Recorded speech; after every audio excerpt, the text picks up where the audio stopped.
Soalnya suaranya mantul. Halo, Miss. Gimana? Enggak, saya cuma mau bagi sharing aja. Siap. Tentang tadi mbaknya yang habis ngurus surat cerai, yang suruh bayar 10 juta atau apa. Itu sepengalaman saya, kalau kita tumpang cerai itu nggak bisa. Numpang cerai tidak bisa, oke, terus? Tidak bisa, kita harus ngurus sendiri di pengadilan tempat kita daftar nikahnya. Oke.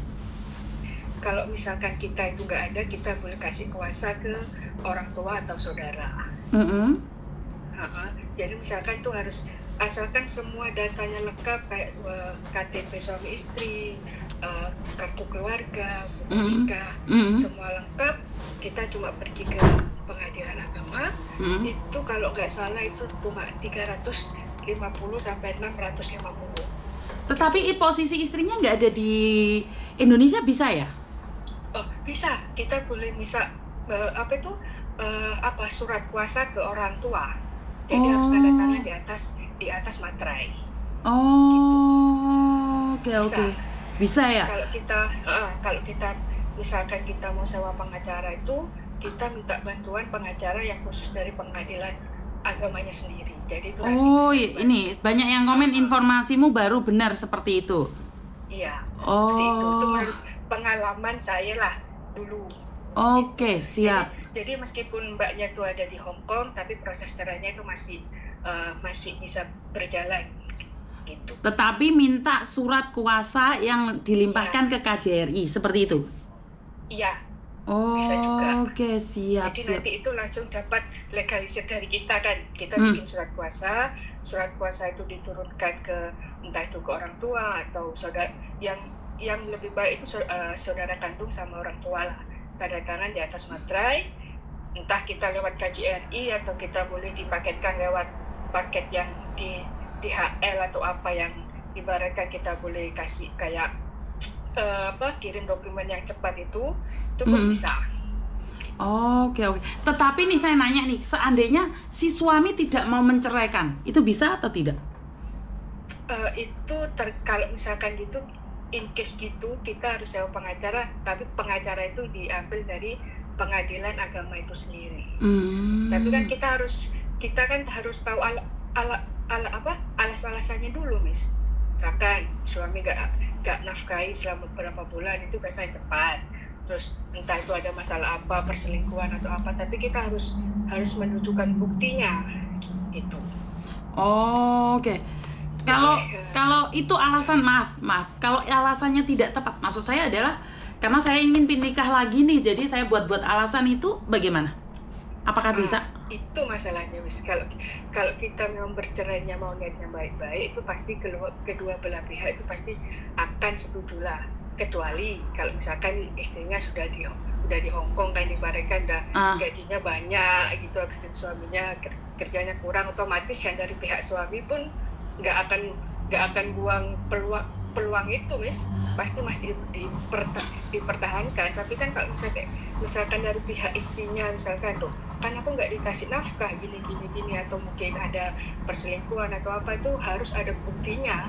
Kalau nggak, memang agak susah sih. Ya, kalau kita posisi di luar negeri kan bisa bilang karena tidak dinafkahi, itu pasti alasan A. Itu bisa. Itu bisa.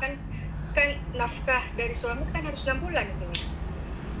Itu wajib menafkahi. Kalau udah 6 bulan dia nggak ngasih nafkah, itu otomatis udah jatuh talak kan. Oke. Jadi kalau laki-laki tidak menafkahi perempuan selama 6 bulan boleh cerai gitu ya? Iya, itu seperti kisah saya dulu. Oke. Terima kasih ya informasinya. Ini Miss Yuni bisa jadi belajar lagi beserta saksi. Oke, thank you so much. Oke, bye-bye. Nah, ini yang seperti saya katakan bahwa kadang-kadang yang saya berikan itu tidak sesuai, karena kadang bukan pengalaman saya. Makanya, kalau kalian punya pengalaman yang berbeda dengan Miss Yuni, kalian boleh telepon saya sekedar berbagi informasi. Jadi saya nggak nyangka nih live kita panjang kali lebar loh. Aku proses sendiri habis 1.080.000, 3 bulan jatuh talak pertama, Miss. Oke, siap. Ya, karena perceraian Indonesia saya jujur nggak tahu ya. Yang saya tahu itu perceraian di Hong Kong malahan. Jadi untuk saat ini, tadi saya mulai jam berapa teman-teman? Saya mulai jam 12 loh. Jadi lambe saya itu udah kacuren.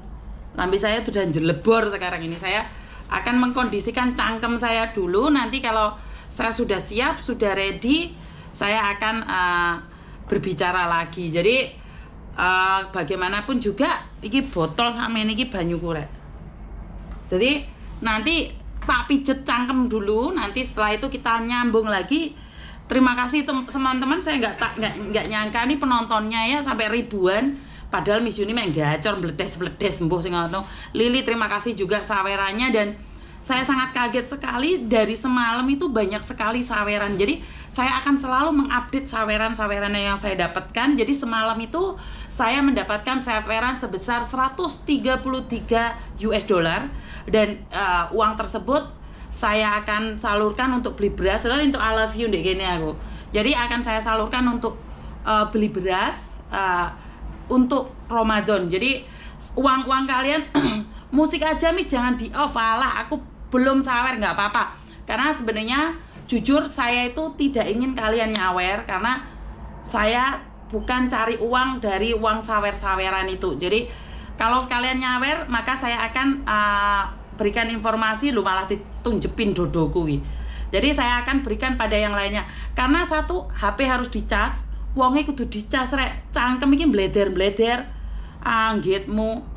Iki ono sing telepon meneh iki ya, ditutup biasa iki. Telepon ae.